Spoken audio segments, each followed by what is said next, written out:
네, 황태순 TV 황태순입니다. 네, 김영광입니다. 오늘 2019년 4월 9일입니다. 어제 4월 8일부터 임시국회 열렸고요. 4월 임시국회. 어제 문재인 대통령, 김현철, 박영선 등 그야말로 야당이 극구 반대하는 그 장관들 임명장 주었습니다. 결국 보면은 또다시 4월 국회는 싸늘한 바람이 불고 있는 가운데 그동안 문재인 대통령과 좌파 정부가 그야말로 아주 교묘하게 또 치열하게 추진했던 공수처 신설 다음에 선거구제 개편 끝났습니다. 그게 뭐 이른바 이제 패스트트랙 빨리 가는 뭐 네네. 이제 저 고속도로에 올려서 처리하자 그랬던 게 네. 뭡니까? 그게 보면은 선거구제 이른바 연동형 비례대표제죠. 그걸 이제 미끼로. 그거는 이제 뭐 야당을 엮기 위한 미끼였고 실제 좌파 정부가 얻고자 했던 것은 이른바 공수처 신설과 네. 검경 수사권 조정 이걸 하려면 뭐 형법, 형사소송 많은 법을 그렇죠. 바꿔야 돼요. 그게 한 10개 됩니다. 법안이. 근데 상법. 그래서 이른바 그 보면 이른바 사회주의 자본주의라는 거죠.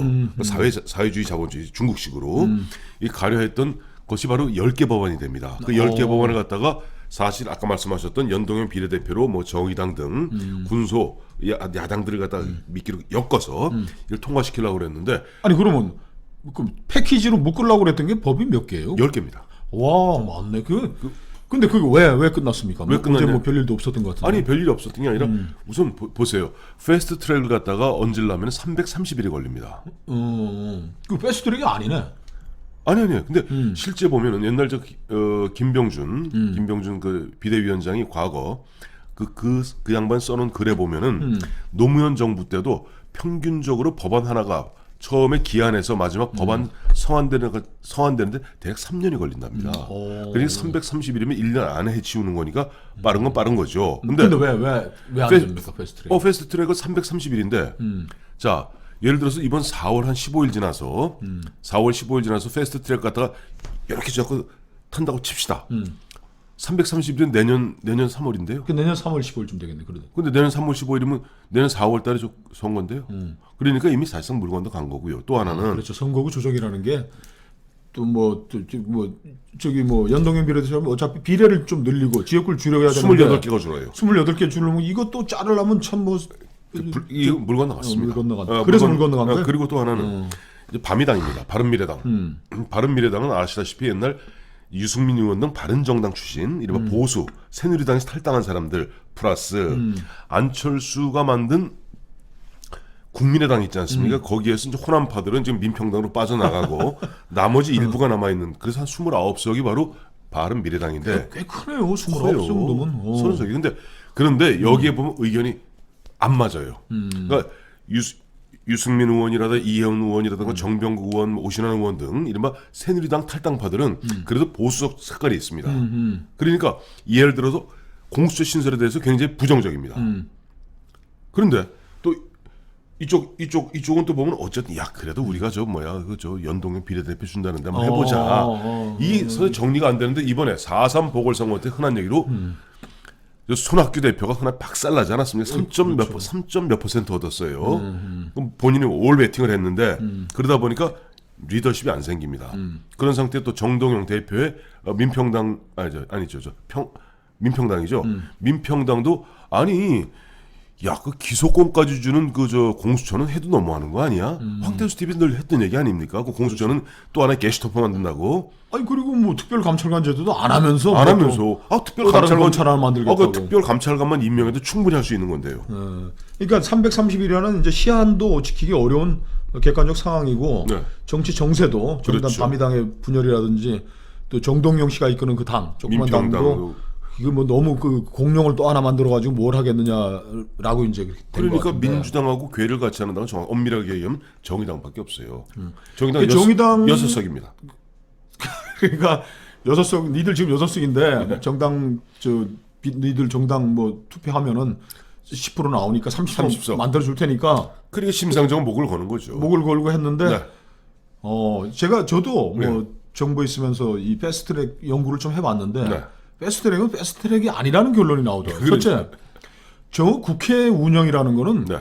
그 사실은 저 의사 일정이라는 건 여야 합의하면 내일이라도 법안 처리할 수 있는. 그렇죠. 우리 김병준 정책실장이 얘기한 뭐 이렇게 민생 법안 같은데 준비해 가지고 하는 건 그렇지만은 네. 뭐 예를 들어서 뭐 선거법 같은 것들 뭐 어떤 정말 합의가 이루어진다면 내일이라도 내일이라도 보내서 할수 처리하면 있어요. 되는 거죠. 그럼요. 근데 이거를 이런 여러 가지 꼼수와 더군다나 그 공수처라는 거는 뭐 누가 봐도 알듯이 악법 중에 악법이죠. 악법 중에 악법이죠. 그리고 그 저 대통령 가족 일가족들의 그 비리나 뭐 이런 저 고위 공직자들 감찰할 수 있도록 특별감찰관제도 해놓은 것도 안 하면서.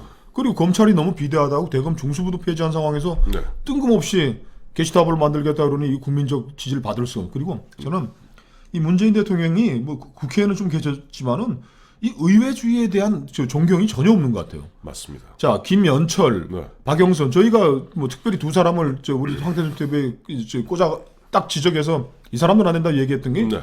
인사청문회의 취지에 가장 반하는 사람들 아닙니까? 김연철은 자기가 평생 살아온 이야기, 하면서 온 이야기를 인사청문회 통과하려고 그날 와서 다 해서 자유한국당하고 똑같은 정책적인 입장을 표명했고 장관 한 번 되겠다고 그동안 평생 살아온 거 싹 뒤집었죠. 딱 뒤집었고 네. 그리고 박영선 대통령이 아니다. 장관 되더니 뭐 평화가 경제다? 경제가 평화다? 또 뭐 햇소리 삑삑 지난 옛날에 했던 거 그러면 인사청문회 왜 하냐고요. 박영선 씨 네. 인사청문회장에 와가지고서 뭐 있지도 않은 뭐 무슨 CD를 내가 뭐 황교안하고 같이 봤느니 뭐 어쩌느니 그 인사청문회를 완전히 정쟁의장으로 끌어들인 두 사람을 그리고 다른 사람들은 뭐 적격 부적격 의견은 있지만 네. 청문 보고서라고 채택해줬는데 안 한 사람을 해버렸고 네. 그리고 요즘 그 수도권 일대에 가보면은 고위공직자 비리수사처 통과될 수 있도록 국민이 힘을 모아주세요. 이거는 인민민주주의 하자는 겁니다. 국민의 대표들이 모여 있는 국회에 와서 그 당들을 설득을 해야지. 지 비서들 모아놓고서 뭐 고위공직자 비리수사처가 이렇게 중요하고 나라를 바로잡는데 아니 그렇게 나라를 바로잡는 일이면은 나경원 그리고 정동영 이런 사람 불러가지고서 설득을 해야지 의회주의에 맞는 것이지 왜 이렇게 못난 권위주의 시절에 의회관을 가지고 이렇게 정치를 하시려고 그런지 모르겠어요. 그게 국민들이 완전 속은 거예요. 그러니까 저 문재인 대통령 선한 표정 짓고 예전에 대통령이 되기 전 기억하시겠습니다만은 당 대표 되자마자 제일 먼저 찾은 곳이 어딘 줄 아시죠? 박정희 이승만 대통령 묘소예요. 국민들이 지금 보면 박정희를 때려잡자고 이승만을 갖다 부관 참시하자고 그 나서고 있는 문재인 대통령이지만은 당 대표 되고 그다음에 당 대표 된 다음에 그야말로 좀 인기를 끌기 위해서는 또 얼굴을 싹 바꿉니다. 아니 얼굴이 여러 개가 있는 거예요, 그죠?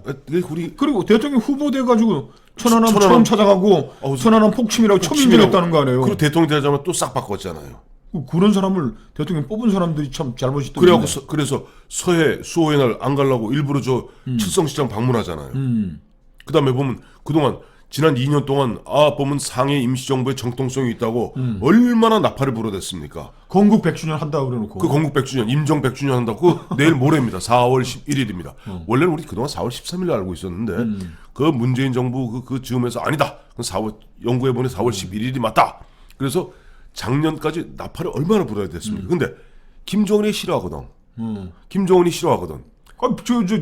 김정수석 김구도 말이야 김일성 하루 찾아와서 앞으로 이 한반도는 장군께서 맡으실 거니까 나는 평양에 어떻게 뭐 과수원 하나 해달라고 그러고 직인을 내놨다는 거 아니에요? 임정 주석 직인을 내놨다는데 어디다 대고 임정이 무슨 이 조선 민주주의인민공화국을 갖다 그거 피하려고 4월 11일 날 또 미국 가는 거 아니에요? 자 이런 부분에 있어서 문재인 대통령이 아까 좀 의회주의적 뭐 국회의원 잠깐 했습니다만 의회를 너무 무시해도 의회를 무시한다는 건 뒤집어야 국민을 무시한다는 겁니다. 아니 문재인 대통령 당신만 보면 국민들의 손에 뽑혔습니까? 아닙니다. 지역구원 한 사람 다 국민들 손에 의해 뽑혔습니다. 아니, 그 300명이 다 모으면 그게 국민 주권인 거죠. 그렇죠. 300분의 1씩을 가지고 있는 거예요, 국회의원 하나가. 그런데 왜 그렇게 보면 처절하게 무시하고 그다음에 보면은 그냥 불통. 그리고 한다는 얘기 보소. 아니 예전에 보면 이명박 정부, 박근혜 정부에서도 인사청문회 통과 안 되고 보고서 채택 안 되고 통과시킨 사람 많다. 있습니다.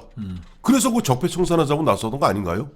그러니까. 참. 이게 지금 이 공수처나 이런 법안들을 이제 패키지로 해서 뭐 이렇게 힘으로 숫자로 밀어붙여 보겠다는 것 자체가 네. 이 권위주의지가 이런 거 하지 말라고 국회 선진화법도 했던 거 아닙니까? 맞습니다.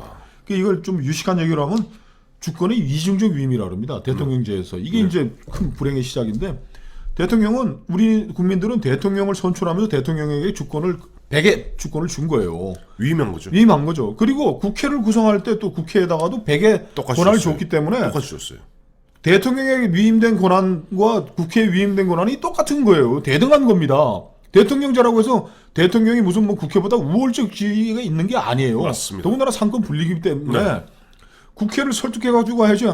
아니 무슨 뭐 패스트트랙이 그거 저도 그저 국회하고 청와대 있으면 맨날 국회법 들여다보고 사는 사람인데 패스트트랙은 선진적인 제도가 아닌 겁니다. 아니 내일이라도 당장 둘이 합의하면 할 수 있는 일을 저 자유한국당이라는 제1야당을 깔아뭉개기 위해서 뭐 연동형 비례대표자는 떡 하나 이렇게 미끼 먹여가지고 살살살살 끌고 다니면서 거기에다 또 그 쥐약 발라갖고. 쥐약이 든 고위공직자 비리 수사처 법안을 살짝 옮겨가지고 예. 이런 참 보면 다행입니다. 못나도 단단히 못난 참 문재인의 좌파 정부입니다. 근데 아까 말씀드린 대로 어쨌든 그 4.3 창원 선거에서의 자유한국당의 석패 뒤집어 이야기하면은 민주당이 5대 0으로 깨지지 않았습니까? 그것이 보면은 이 패스트트랙 연동형 비례대표 그다음에 공수처 신설이라는 그야말로 독재로 가는 길을 막았습니다.